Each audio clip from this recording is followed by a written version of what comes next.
and welcome to Forward Together, the podcast of Winston-Salem's Human Relations Department. I'm your host, Bob Thompson, and today I'm joined by Dr. Cynthia Villagomez, who is with Winston-Salem State University. She serves as an associate professor and a program director for community history and is putting together a lot of interesting information. And today we want to discuss one of the initiatives that you're very active with, which is the African American Heritage Initiative. Can you tell me what is African American Heritage Initiative? Thank you for asking, and thank you for inviting me here today.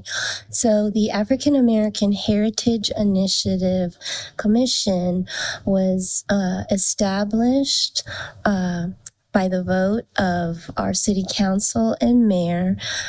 It'll be 6 years this coming spring, and it is an initiative with a mission and a commission to celebrate the heritage, the contributions, the resilience of our very special and unique African American community here.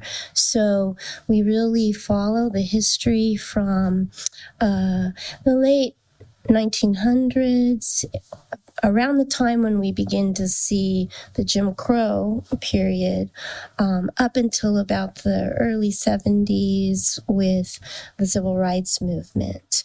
And our main goal, beyond celebrating the community and beyond learning and spreading the history and educating our community about our African American heritage, we are a digital humanities project that collects oral histories and photos and documents.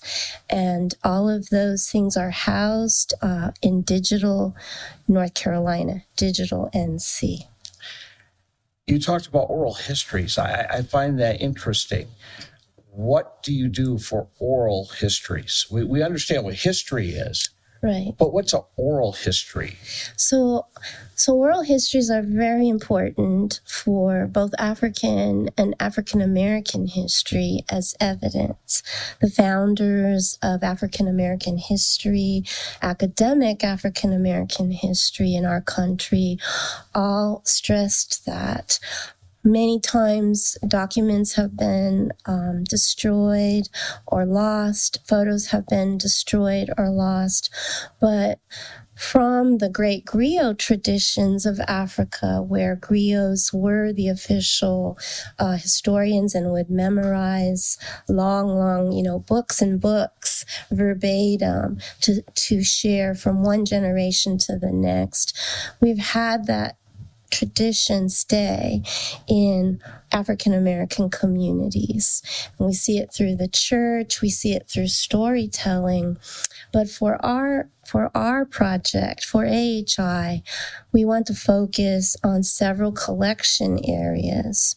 And we do prioritize collecting the oral histories of our elders. And so often they want to talk about everything, and that's absolutely fine. But several of our key areas of sort of topical oral history collection are our Black neighborhoods, our Black churches, our Black schools, our civic groups, economics and political engagement, civic engagement. And so we have 9 altogether. Another one is art. I'm actually, of course, I serve as the executive chair for the whole commission among all the commissioners and committee members, but I'm also the chair for our subcommittee group for the arts. And so each commissioner is aligned to one area of collection. But as executive chair, I support everybody, and I go where people are who want to give us either histories, or sometimes they have memorabilia. They don't necessarily want to share their oral histories, but they want to share photos and documents. So it's always exciting when you meet one of our elders, and they're always these wonderful, engaging, and entertaining storytellers. And we really have worked very hard to also spread the word that we're not going for the quote-unquote talented 10th. We're not wanting the stories mainly of the doctors and the professors and the lawyers and the big business entrepreneurs. We want to hear from the janitors and the school teachers and the people, the barbers, and people who were in everyday, we could say, the blue collar professions, because most of us in our community come from everyday folk.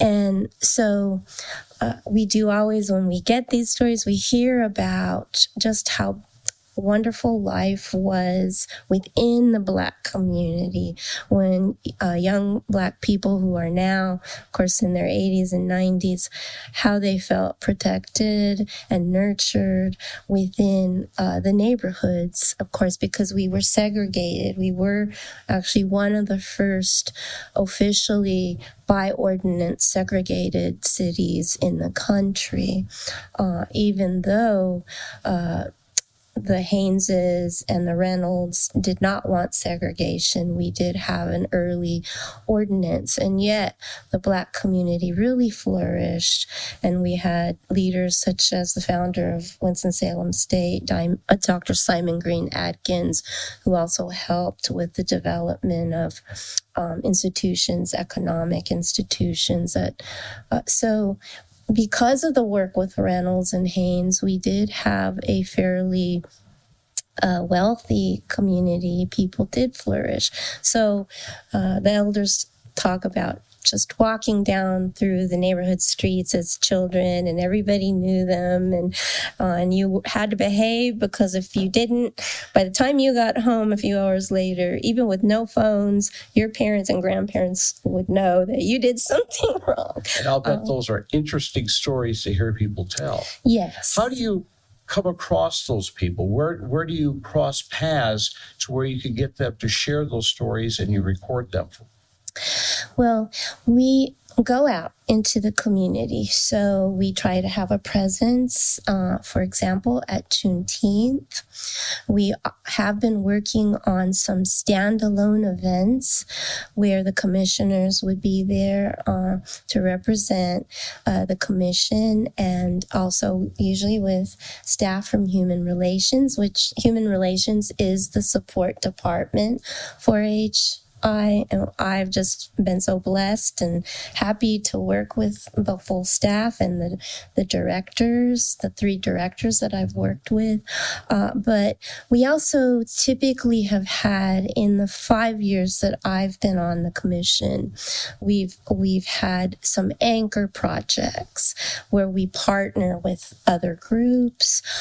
So the 3 that really stand out, where we were very active in organizing behind the scenes, and then we did have a presence where we did collect some oral histories and just met people in the community. But we had the Undesign the Red Line, where we worked with Winston-Salem Foundation, who brought that public history exhibition to us, and our commissioner at the time, Miss Linda Dark, one of the great oral historians in our city, and a native born here, she did our local panel, and you can still see that whole exhibition at the Central Library. Then about a year and a half, coming up on 2 years ago, we had the We Built This, which we brought to and organized together with Mr. Tom Flynn, who's the archivist in O'Kelly Library at Winston-Salem State, and has been very active with with the commission from the beginning. And then Michelle McCullough at Historic Resources Commission. And that was a fantastic exhibition with many, many aligned events. We opened at Union Station. And then currently we have the Mapping Prejudice project in Winston-Salem and Forsyth County. The project was established by myself and my colleague, Dr. Russell Smith. He's our urban geographer in our department and the founding director and continuing director of the Spatial Justice Studio at the Center for Innovation Design. So this whole project has the support from the city through the Human Relations Department. Yes. And then it works very closely with Winston-Salem State University to be able to gather the information that you need. And then with this information, your plan is to formulate ideas or other initiatives? What are you going to do with the information? Thank you for that question. Yes, so our project is actually officially a sister project of the original Mapping Prejudice project at the University of Minnesota. And so Dr. Smith and I, as well as all of our partners, I should say, we were invited to make the presentation to City Council. Mayor Pro Tem Adams invited us, so we had the full support there. We could never have moved forward without the support of the Registrar of Deeds, and she, of course, met with us and brought some of the deeds. And we have other partners from city and county, also UNCSA, Muse, Wake Forest Law. So this is a very broad community project. And so what we hope to do and what was shared with our elected officials and appointed officials from the beginning was that when we get to the end where we have, we're looking at about 5,000 deeds that might have restrictive racist covenants in them. And we know that those types of covenants were outlawed at the end of the 60s, but they still appear on deeds. But once we can map them, we can use the evidence and the data to recommend fair housing. And there has been some funding proposed from different private groups so that we could see fair housing put up in areas that maybe were impoverished from things like redlining years ago, from the racist deed restrictions, and then later on from gentrification. So the goal is to be able to improve the life of those who are struggling. Yes. And to be able to better the community in many different ways. Yes. If someone wants to share their story and they don't know where to go, how do they find someone to share the story with? Well, usually I believe, especially when folks from the community call your office, they're usually directed to me, so I can be reached via email. It is villagomezcy at wssu.edu.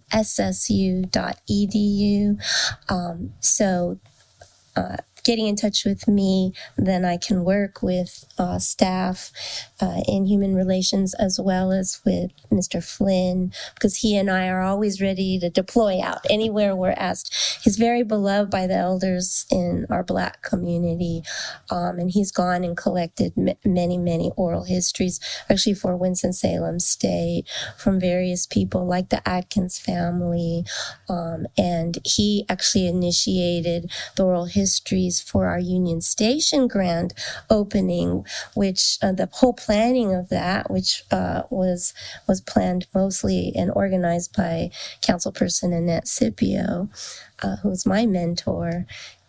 And she organized that, and that sort of set the stage for many of us in the community to work together. Mr. Flynn collected all those oral histories, and so he knows how to do the interviews quite well.